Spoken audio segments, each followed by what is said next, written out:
Legend of a Rabbit, a 3D film about a clueless rabbit who doesn't know he's inherited awesome kung fu abilities, was supposed to be a Chinese animation masterpiece when it came out last year. Director Sun Lijun says he was not completely satisfied with the film, but it was important for raising animation standards in China. 英国卫报它有一篇文章叫 What made me proud is that The Guardian had an article that was titled, China Picks Cartoon Fight with Hollywood. It means that as a Chinese, I am competing with the United States. It's just like Liu Xiang competing in the 100 meters. This is definitely a proud thing for Chinese. Sun's new project is called Tofu Boy, which also will be produced in 3D and is set for release in 2013. He says he thinks having a good story is not the most important thing in animation. A good cartoon, first of all, has to have a good character that arouses people's emotions.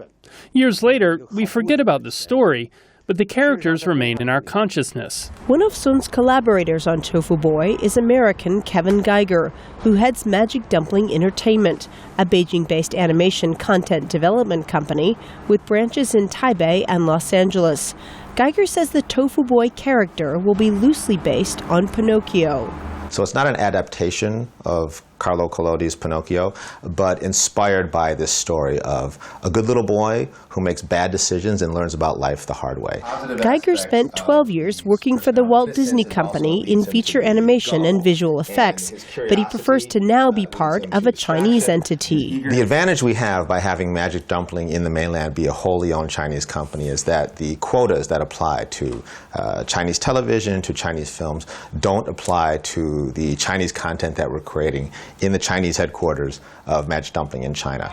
China is protective of its own film industry, but there are signs of opening with recently relaxed annual quotas on the number of foreign films allowed from 20 to 34.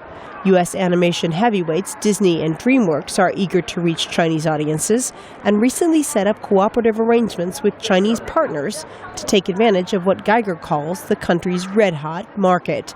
Stephanie Ho, VOA News, Beijing.